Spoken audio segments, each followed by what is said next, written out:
Bismillahirrahmanirrahim. Assalamualaikum warahmatullahi wabarakatuh. Salam sejahtera bagi kita semua. Perkenalkan, nama saya Fitriyanti Musrif, Sarjana Sains Serapan Magister Kebidanan. Saya merupakan salah satu dosen di program studi Diploma 3 Kebidanan Institut Kesehatan dan Teknologi Buton Raya. Bidang ilmu yang saya tekuni adalah kebidanan. Pada kesempatan kali ini, izinkan saya untuk menyampaikan pernyataan diri dosen dalam unjuk kerja Tridharma Perguruan Tinggi atau biasa disingkat PDD UKT PT, khususnya di bidang pengajaran pada mata kuliah Kesehatan Reproduksi dan Perencanaan Keluarga. Mata kuliah Kesehatan Reproduksi dan Perencanaan Keluarga memiliki bobot 4 SKS yang terdiri dari 2 SKS teori dan 2 SKS praktek. Pada mata kuliah ini merupakan salah satu mata kuliah wajib pada program studi D3 Kebidanan di semester 3 atau ganjil. Pada mata kuliah ini dilakukan 16 kali pertemuan, yakni 14 kali tatap muka, 1 kali UTS, dan 1 kali UAS. Deskripsi mata kuliah ini adalah mata kuliah utama program studi, yang setelah menyelesaikan mata kuliah ini, mahasiswa akan melakukan pelayanan KB. Bahan kajian pada mata kuliah ini adalah konsep dasar kesehatan reproduksi, indikator kesehatan wanita sepanjang siklus kehidupan, kesehatan reproduksi remaja, wanita usia subur dan menopause, masalah gangguan kesehatan pada wanita, deteksi dini komplikasi permasalahan kesehatan reproduksi, konsep kependudukan dan keluarga berencana, macam-macam metode kontrasepsi berdasarkan evidence-based practice, konseling pelayanan KB dan dokumentasi, pelaporan dan rujukan kesehatan reproduksi dan KB. Capaian pembelajaran program studi yang dibebankan pada mata kuliah Kespro dan Perencanaan Keluarga terdiri dari 10 CPL. Yang pertama, sikap ada 3 yaitu S5, S9, dan S11. Kemudian yang kedua ada pengetahuan terdiri dari 4 yaitu yang pertama P1, P2, P8, dan P10. Kemudian ada keterampilan umum terdiri dari 1 KU3. Dan yang terakhir keterampilan khusus ada 2 yaitu KK1 dan KK2. Sedangkan capaian pembelajaran mata kuliah atau CPMK Kesehatan Reproduksi dan Keluarga Berencana terdiri dari 10. Yang pertama ada CPMK 1, CPMK 2, CPMK 3, CPMK 4, CPMK 5, CPMK 6, CPMK 7, CPMK 8, CPMK 9, dan CPMK 10.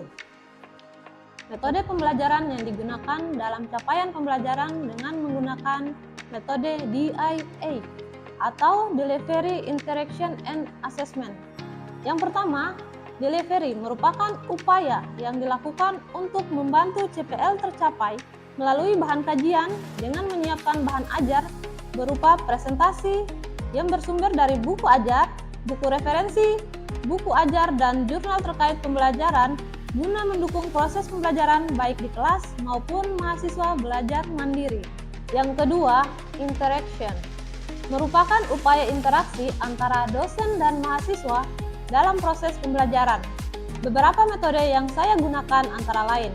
Yang pertama ada kuliah interaktif, kedua ada small group discussion, yang ketiga ada problem based learning, yang keempat ada demonstrasi, dan yang kelima ada praktikum. Yang terakhir adalah assessment. Assessment merupakan proses penilaian pembelajaran, mengevaluasi apakah capaian pembelajaran telah tercapai sebagaimana mestinya dalam pelaksanaan dan proses pembelajaran. Asesmen yang dilakukan tentu sudah disepakati bersama mahasiswa dalam kontrak perkuliahan dan tertuang dalam RPS dengan prinsip edukatif, otentik, objektif, akuntabel, dan transparan yang dilakukan secara terintegrasi. Adapun bentuk asesmen dalam mata kuliah Kesehatan Reproduksi dan Perencanaan Keluarga terdiri dari tugas mandiri, tugas kelompok, kuis, kehadiran, UTS, UAS, dan praktek. Besar presentasi dalam bentuk penilaian ini telah tersepakati bersama mahasiswa, pada saat kontrak perkuliahan pada tatap muka yang pertama. Baiklah, demikian informasi umum dari mata kuliah Kesehatan Reproduksi dan Perencanaan Keluarga. Selanjutnya, saya akan melakukan salah satu bentuk pengajaran tatap muka di dalam kelas pada pertemuan ke-7 dengan sub CPMK 6, yaitu mahasiswa mampu menjelaskan deteksi dini komplikasi dan gangguan kesehatan reproduksi dengan metode yang pertama ada kuliah interaktif, kemudian yang kedua ada demonstrasi, dan yang ketiga adalah problem based learning. Selanjutnya, saya akan menampilkan proses pembelajaran yang saya lakukan pada mata kuliah Kesehatan Reproduksi dan Perencanaan Keluarga. Selamat menyaksikan. Oke, Assalamualaikum warahmatullahi wabarakatuh. Waalaikumsalam warahmatullahi wabarakatuh. Bagaimana kabarnya hari ini? Baik, Ibu.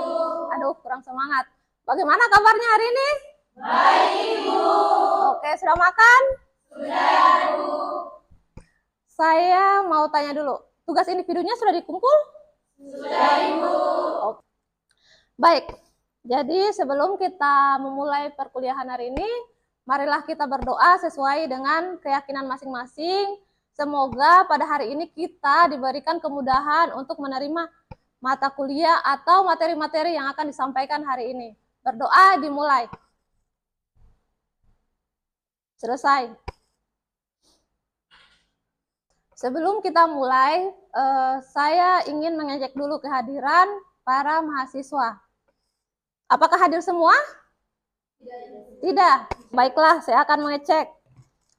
Petia mana? Dian? Monang? Nisra? Nafila? Oke, hari ini kita memasuki pertemuan kelima, di mana kita akan membahas mengenai deteksi dini gangguan kesehatan reproduksi. Nah, minggu lalu kita sudah membahas tentang deteksi dini pada kanker serviks. Oke, betul.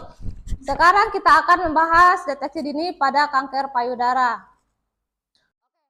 Sebelum kita mulai, adik-adik, saya mau ingin bertanya, apakah masih ada yang ingat apa itu atau bagaimana mendeteksi kanker serviks? Silahkan angkat tangan. Saya, Ibu. Oke, silahkan. Mendeteksi kanker serviks itu dengan melakukan pemeriksaan pap smear dan IVA test. Oke, betul sekali ya. Beri aplaus untuk teman-teman. Oke. Baik adik-adik, karena temannya tadi sudah menyebutkan dua pemeriksaan untuk mendeteksi kanker serviks, mungkin ada dari adik-adik yang lain bisa menjelaskan lebih detail apa itu IVA dan apa itu pap smear. Silahkan angkat tangannya.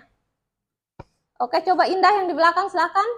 Baik Ibu, di sini saya akan menjelaskan tentang pemeriksaan pap smear, yang dimana pemeriksaan usapan pada leher rahim untuk mengetahui apakah ada perubahan sel-sel yang abnormal, lalu diperiksa di bawah mikroskop. Oke, betul sekali ya. Beri aplaus. Selanjutnya, untuk IVA, pemeriksaan IVA. Ada yang berani angkat tangan lagi? Oke, coba Fetia. IVA adalah pemeriksaan screening kanker serviks dengan cara inspeksi visual yang menggunakan asam asetat. Oke, betul sekali ya.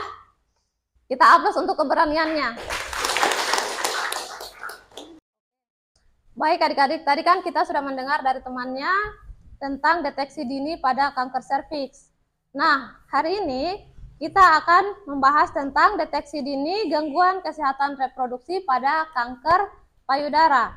Kalau mendengar hal tersebut, kira-kira apa sih salah satunya yang bisa atau yang ada di gambaran benak kalian tentang kanker payudara?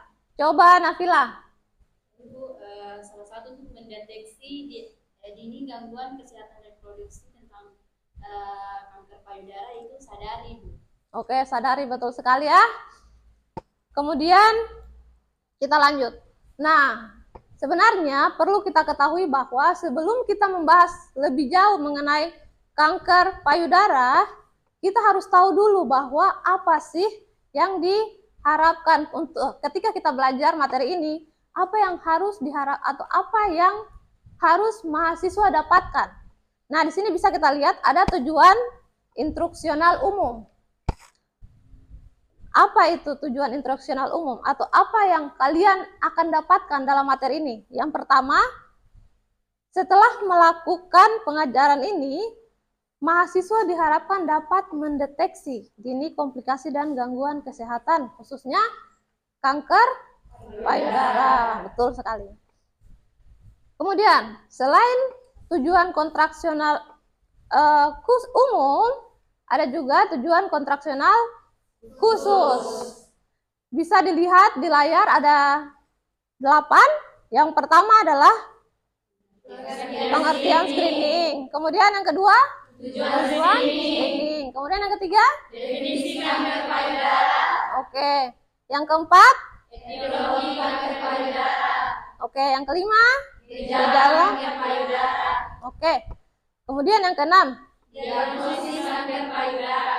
Oke. Yang ketujuh, waktu dilakukan sadari. Dan yang kedelapan, cara pemeriksaan sadari. Oke, berarti sudah tahu ya, ketika kita selesai belajar tentang ini, kalian harus paham mengenai hal-hal 8 hal yang ada di atas. Sampai di sini paham? Paham, Ibu. Karena kalian sudah tahu apa yang harus kalian dapatkan dari mempelajari tentang mata kuliah ini, maka kita lanjut pada materi. Nah, di sini bisa dilihat bahwa pengertian screening adalah usaha untuk mengidentifikasi penyakit atau kelainan yang secara klinis belum jelas. Jadi, karena secara klinis belum bisa didiagnosa bahwa ini penyakit apa, maka dilakukan namanya screening. Kemudian, pemeriksaan atau prosedur tertentu yang dapat digunakan secara cepat untuk membedakan orang-orang yang terlihat sehat atau benar-benar sehat, tapi sesungguhnya menderita kelainan. Ternyata kita bisa melihat orang itu sehat, bisa jalan, kemudian tapi ternyata dia menderita kanker payudara. Paham sampai sini? Paham, Ibu. Oke. Tadi kita sudah tahu pengertian tentang screening. Nah, sekarang kita masuk ke kanker payudara yang tadi sering-sering sekali kita sebut. Toh? Nah, apa itu kanker payudara? Kanker payudara adalah tumor ganas yang menyerang jaringan payudara. Ternyata kanker payudara itu tumor ganas yang menyerang pada payudara. Kemudian jaringan payudara itu dia menyerang kelenjar susu, kemudian saluran kelenjar air susu, kemudian jaringan penunjang payudara.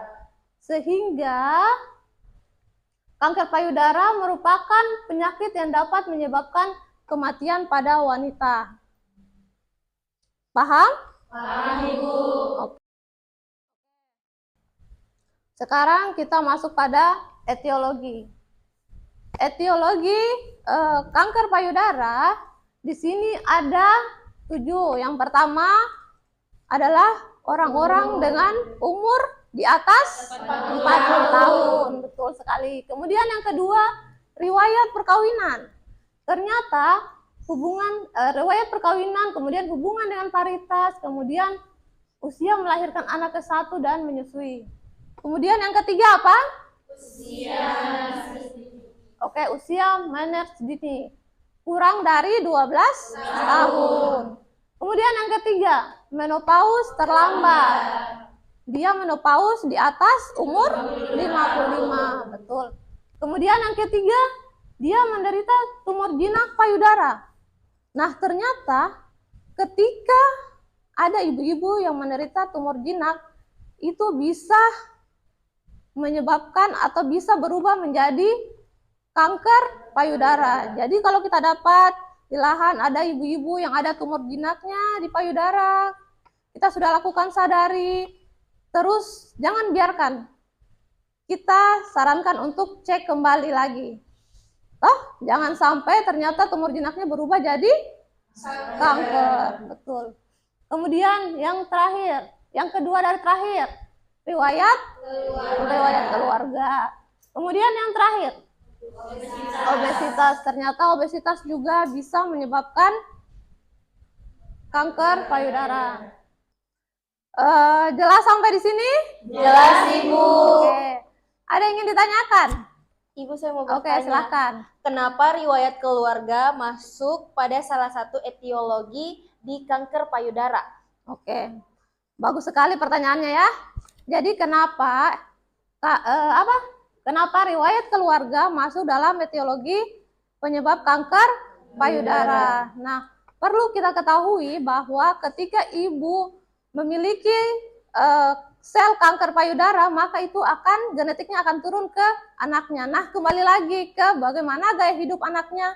Apakah dia akan makan makanan yang tidak memicu kanker, kemudian jika dia mengkonsumsi makanan yang tidak memicu kanker, maka kemungkinan tidak akan terjadi kanker pada payudara pada anaknya. Tapi apabila dia memakan makanan junk food dan lain-lain, maka itu akan sangat beresiko 2 kali lipat untuk terjadi kanker payudara. Seperti itu ya? Iya, Ibu.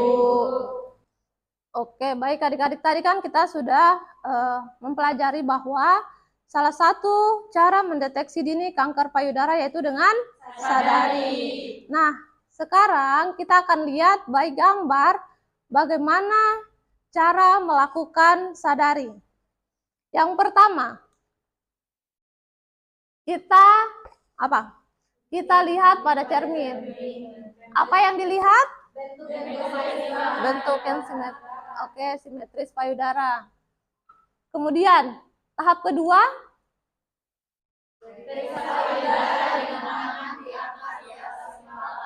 oke, kita mengangkat tangan di atas kepala. Dan kita melihat apakah ada retraksi kulit atau perlengketan tumor terhadap otot atau fasia di bawahnya. Jadi bukan hanya diangkat saja, jadi kita harus lihat apakah ada perlengketan pada kulit. Oke, selanjutnya kita masuk pada tahap ketiga. Oke. Dan tahap terakhir yaitu memeriksa ketiak. Ada yang bisa jelaskan lebih tentang memeriksa ketiak seperti apa? Oke, silakan, Nivi. Letakkan tangan kanan Anda ke samping dan rasakan ketiak Anda dengan teliti apakah terdapat benjolan abnormal atau tidak. Oke, betul sekali ya. Aplaus untuk temannya. Oke, baik. Tadi kan kita sudah melihat bagaimana cara melakukan sadari melalui gambar. Nah, sekarang apakah ada dari adik-adik ini yang berani maju ke depan untuk mencontohkan 5 tahap yang telah kita pelajari di slide tadi? Silakan angkat tangannya. Oke, coba Rahma yang di belakang, silakan Adek. Teman-temannya yang lain ikut ya. Iya, Ibu. Baik, terima kasih kepada teman-teman dan Ibu dosen yang telah mempersilahkan saya. Di sini saya akan mendemonstrasikan bagaimana cara pemeriksaan sadari. Pertama-tama kita mengangkat kedua tangan. Tahap pertama kita berdiri di depan cermin. Oke, kita berdiri di depan cermin. Apa yang dilihat? Simetrisan. Oke, tahap kedua. Tahap kedua kita mengangkat kedua tangan. Oke, betul sekali. Silakan. Kemudian apa yang kita lihat? Kelengketan kulit pada payudara. Oke, betul sekali. Kemudian tahap ketiga. Tahap ketiga kita arahkan satu tangan ke belakang leher. Kemudian tangan satunya 3 jari meraba bagian bawah ketiak payudara dari bawah ketiak sampai ke atas bagian payudara. Oke, betul sekali. Lanjut. Setelah itu susuri tangan satunya dan lakukan tindakan yang sama. Setelah itu langkah keempat kita memijat kedua payudara dan melihat apakah ada pengeluaran cairan atau tidak. Cairannya yang abnormal. Oke, lanjut. Yang terakhir? Yang terakhir kita meraba bagian bawah ketiak dan melihat apakah ada benjolan pada payudara. Oke, betul sekali. Tepuk tangan untuk teman kita. Luar biasa. Dengan sudah dilakukannya role play tadi, maka berakhirlah materi yang dibahas hari ini. Nah, untuk di akhir materi, apakah ada yang berani untuk menyimpulkan materi yang kita pelajari hari ini? Silakan. Saya, Ibu. Oke, Monang silakan. Jadi sadar itu atau pemeriksaan payudara sendiri adalah langkah pemeriksaan diri untuk mendeteksi adanya kelainan atau tanda-tanda kanker payudara sejak dini. Pemeriksaan ini sebaiknya dilakukan setiap 7-10 hari setelah menstruasi dengan memperhatikan perubahan bentuk, ukuran, atau benjolan pada payudara. Sadar ini penting karena dapat meningkatkan kesadaran terhadap kesehatan payudara dan memungkinkan penanganan lebih cepat jika ditemukan gejala yang mencurigakan. Oke, bagus sekali ya dari mengambil kesimpulan. Oke, ini ada tugas studi kasus, silahkan dibaca, kemudian dianalisis, dijawab, akan menjadi tiket untuk pertemuan selanjutnya. Nah, adik-adik, paham sampai di sini? Oke, kalau sudah paham maka kita akan akhiri pertemuan hari ini.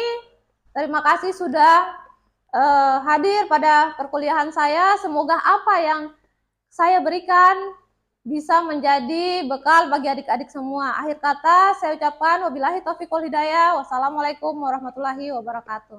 Waalaikumsalam warahmatullahi wabarakatuh.